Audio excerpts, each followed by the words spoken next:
Hello guys, अस्सलाम वालेकुम। Welcome back to my YouTube channel. उम्मीद करता हूँ आप सब खैरियत से होंगे।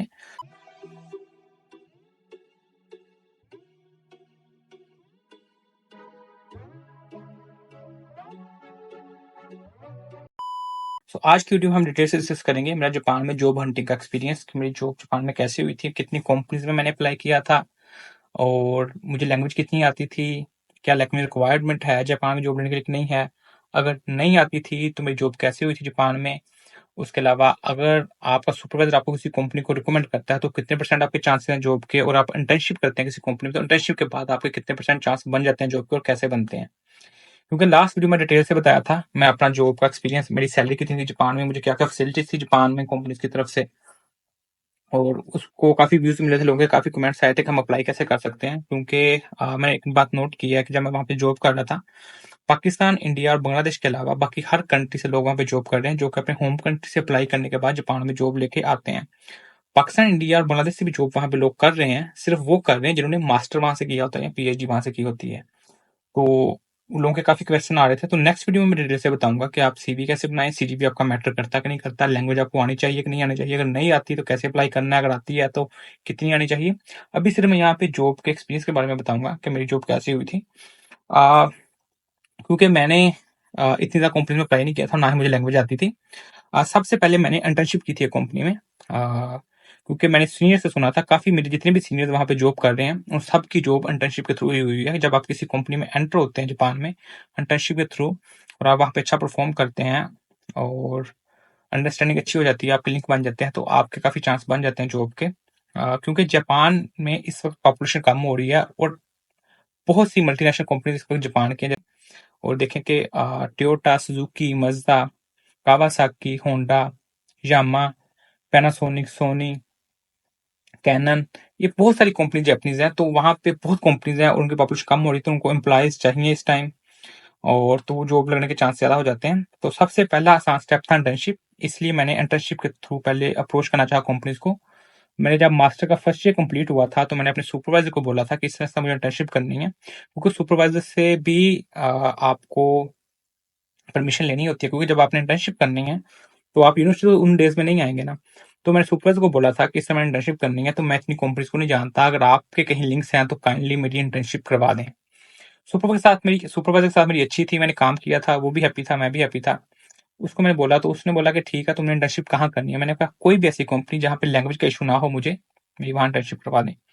उसने बोला ठीक है। तो उसने बोला कि मेरे हर कंपनी में लिंक है, लेकिन मैं देखता हूँ, दो चार कंपनी से कंटेक्ट करता हूँ। तो उसने एक कंपनी है शिंतो के नाम से, वहाँ कंटेक्ट किया था। वहाँ का जीएम जो था वो मेरे सुपरवाइजर का बड़ा अच्छा दोस्त था, बड़ा क्लोज दोस्त था।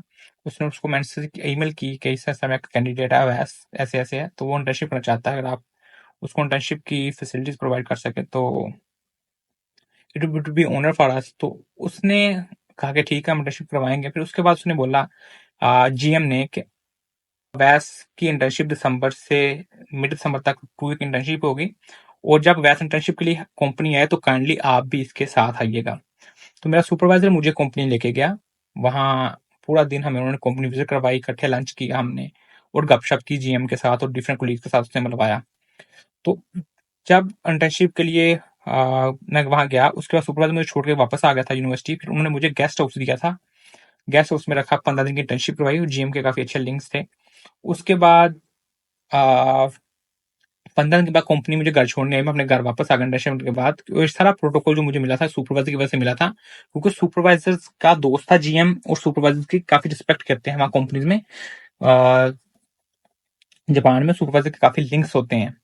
तो इंटर्नशिप करने के बाद जब मैं वापस आया तो मुझे सुपरवाइजर से मैंने बात की कि इस तरह कंपनी में वो 3D प्रिंटिंग के ऊपर काम कर रहे हैं, जो मैं अपना मास्टर में कर रहा हूँ। तो मैं अगर जीएम से आप पूछें कि अगर वो मुझे हायर करना चाहते हैं, मैं इंटरेस्टेड हूँ उनकी कंपनी में, तो काइंडली मुझे बताएं।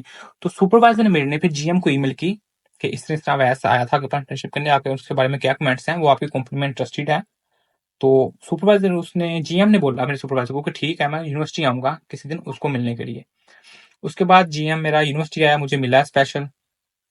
मिलने के बाद उसने सारा प्रोसीजर समझाया कि ठीक है, आपको कोई सीवी भेजने की जरूरत नहीं है, आपका कार्ड हमारे पास सारा है, तो आप इस तरह से प्रोसीड करेंगे। आपका पहले एचआर इंटरव्यू के लिए होगा, मैं आपको एचआर से मिलवाऊंगा, उसके बाद बोर्ड ऑफ डायरेक्टर के साथ की मीटिंग होगी, उसके बाद आपकी सिलेक्शन होगी।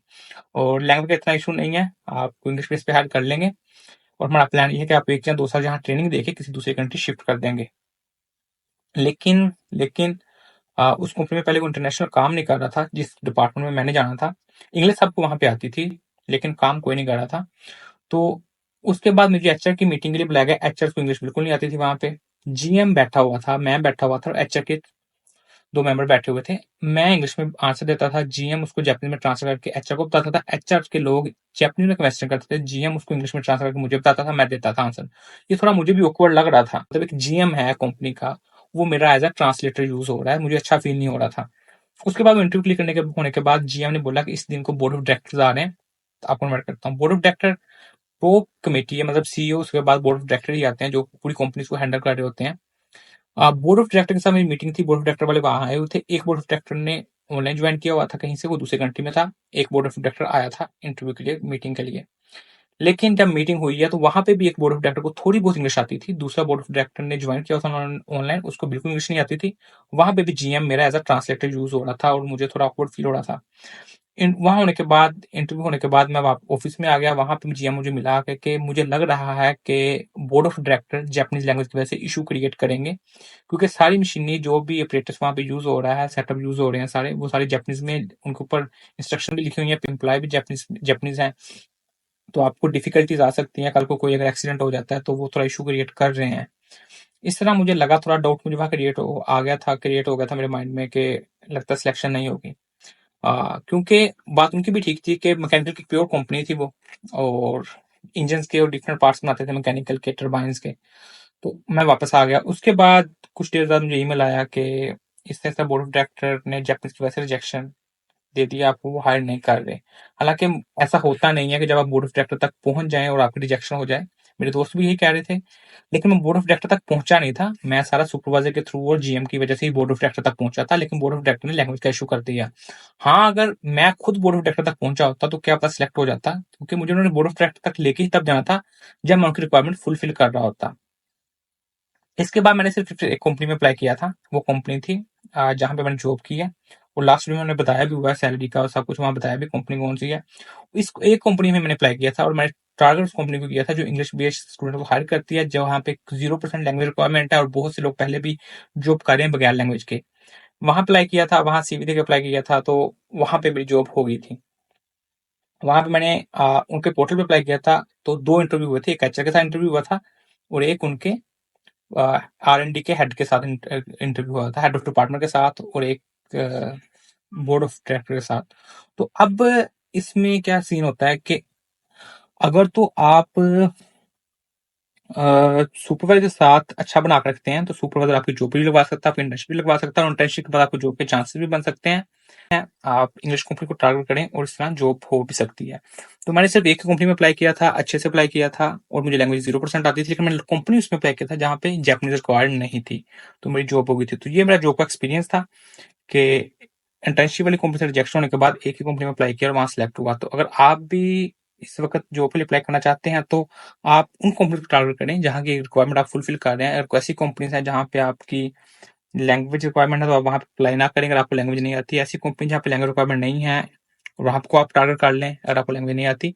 और दूसरा, सुपरवाइजर अच्छी सी बना कर रखें। सुपरवाइजर आपकी इंटर्नशिप भी करवा सकता है किसी कंपनी में और जॉब भी लगवा सकता है। जापान में जॉब का सबसे बेस्ट यही होता है कि आप किसी कंपनी को इंडस्ट्री के थ्रू ज्वाइन करें, उसके बाद वहां पे अपनी जॉब के लिए प्रोसीड करें। मैं ही था जो रिजेक्ट हुआ था इंटर्नशिप के बाद ऐसे, वरना जितने भी बड़े सारे जानने वाले वहां पे इंटर्नशिप के बाद ही कंपनी में जॉब लेकर ऑफर लेटर लेकर बैठे हुए हैं। उम्मीद करता हूँ वीडियो पसंद आई होगी। अगर आपने अभी तक मेरा चैनल सब्सक्राइब नहीं किया तो काइंडली चैनल को सब्सक्राइब करें ताकि आपको इस तरह के अपडेट्स आती रहें। और नेक्स्ट वीडियो में डिटेल से बताऊंगा कि आप सीवी कैसे बनानी है, सीवी का जापानीज का क्या फॉर्मेट है, और सीजीपी कितना रिक्वायर्ड है, सीजीपी रिक्वायरमेंट देखी जाती है कि नहीं देखी जाती। और अभी तक के लिए मुझे इजाजत दीजिए। अल्लाह हाफिज।